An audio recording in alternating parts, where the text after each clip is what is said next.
Hi hello welcome to N nine media. వ్యవస్థ చర్మం మొద్దుబారిపోయింది. చర్మమే కాదు, హృదయము బండబారింది. సామాన్యంగా కదలిక కనబడటమే లేదు. నగ్నముని గారన్నట్టు ఇది కొయ్యగుర్రం. దీన్ని కదిలించడం, ఆలకించాలని ఆశించడం వృధా ప్రయాసగానే అనిపిస్తుంది. అధికారం అంత మత్తెక్కున్నది. రాజకీయ మైలేజ్ కోసం మాత్రం ఆదివాసీ మహిళను రాష్ట్రపతిని చేస్తారు. కానీ సామాన్య మహిళ రోదనలతో వేడుకున్నా ఆలకించలేని బధిరత్వం రాజకీయ ఆధిపత్యానికి ఉంది. ఆ వ్యవస్థను కదిలించాలంటే నిలువునా కాలిపోవాలి. మనల్ని మనం హత్య చేసుకోవాలి, కత్తులతో పొడుచుకోవాలి. ఆ పారే రక్తపు ధారల వేడిమితో మాత్రమే వారి రెప్ప కదులుతుంది. ప్రాణంతో ధ్వనించిన గొంతుకు ఎవరు ప్రతిస్పందించలేదు. శవమై విడిచి వెళ్ళిన ప్రశ్నలకు సమాధానాలు వెతుకుతున్నారు.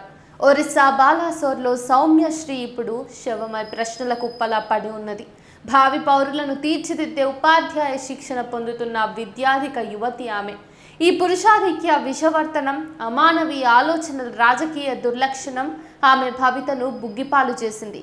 భేటీ బచావ్ భేటీ పడావ్ అనేవి నినాదాలే కానీ విధానాలు కాదని, వాళ్ళ ఆలోచనలే వేరని చెబితే వినిపించుకున్నది ఎవరు? ఆడపిల్లల విధులు, బాధ్యతలు, భర్తకు సేవలు చేస్తూ ఇంటి వంటింటి పనులు చేస్తూ పిల్లలను కనిపెంచటంలోనే సార్థకత ఉందని బోధించిన మనుధర్మాల అనుచరుల ఆచరణ ఇట్లాగే ఉంటుందని తెలియక ఆహుతి కావటమే కదా ఇది. సనాతన ధర్మాచారాలను పాలనలోకి, పాఠ్యాంశాలలోకి, పాలకుల బుర్రల్లోకి ప్రవహింపజేస్తుండగా ఇట్లాంటి సంఘటనలకు భిన్నంగా ఎలా జరుగుతుంది? ఇదొక చోట జరిగిన సంఘటన మాత్రమే కాదు, ఆమె అచేతనమై మనల్ని నిద్రలేపుతోంది. ఈ వ్యవస్థపై రుద్దుతున్న ఆలోచనలు ఎంతెంత అనాగరికంగా, అమానుషంగా ఉన్నాయో ఎరుకపరుస్తోంది. ఇంట్లో నుండి బయటకు వచ్చినా అది చదువు కోసం, ఉద్యోగం కోసం, ఉద్యమం కోసం, ఏదైనా సరే మహిళలు, ఆడపిల్లలు ఎదుర్కొంటున్న దాడులు, దారుణాలు కోకొల్లలుగా ఉన్నాయి. ఇప్పుడు ఈ సౌమ్యశ్రీ ఏం చేసింది?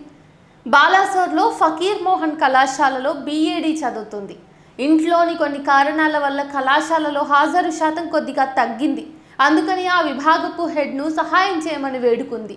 దీన్ని అవకాశంగా తీసుకున్న హెడ్ సమీర్ కుమార్ సాహు ఆమెను లైంగికంగా వేధించడం మొదలుపెట్టాడు.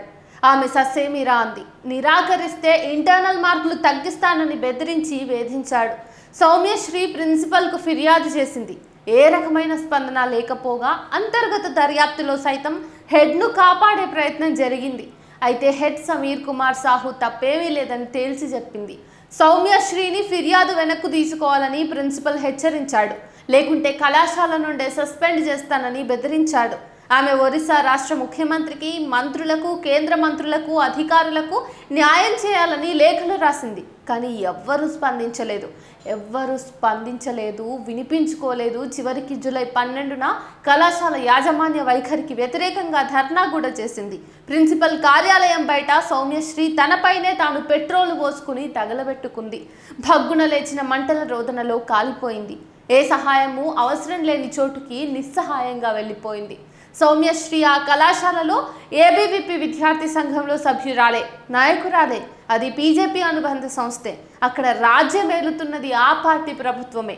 అన్యాయం చేసింది, వేధింపులకు గురి చేసిన వారిని కాపాడే ప్రయత్నం చేసింది వాళ్లే. అందుకనే ఇది సంస్థాగతమైన హత్య, అధికారంలో ఉన్న వారి సహకారంతో జరిగిన హత్య. ఆమె బ్రతికున్నప్పుడు చేసిన ఫిర్యాదులన్నీ వాళ్ళ దగ్గరున్నాయి, కానీ వాళ్ళ నోళ్లన్నీ మూతలు పడిపోయి ఉన్నాయి. ఆమె సొంత సంఘము ఏమీ చేయలేకపోయింది. అందుకనే తనకు తాను ఆత్మహత్య చేసుకోవాల్సి వచ్చింది. ఒక మహిళ న్యాయం కావాలని అభ్యర్థిస్తే మౌనం దాల్చే వ్యవస్థ దుర్మార్గం ఇది అని ఉద్యమకారిణి బృందాకర్ తన మాటలు వాస్తవం. రాష్ట్రపతి ద్రౌపది ముర్ము సంఘటనా స్థలానికి రావచ్చుగాక, ప్రిన్సిపల్ను, హెడ్ను సస్పెండ్ చేయొచ్చునుగాక, 20 లక్షల రూపాయలు ప్రాణానికి పరిహారం ప్రకటించొచ్చుగాక. ఇవన్నీ కంటిని రొదలకని కంటి తుడుపు చర్యలే. సౌమ్యశ్రీకి ఎలాంటి న్యాయం జరగని చర్యలు. విద్యార్థులు, యువత, మానవీయులందరూ ఆలోచించవలసిన సంఘటన ఇది. దీనికి పరిష్కారం ఏంటి?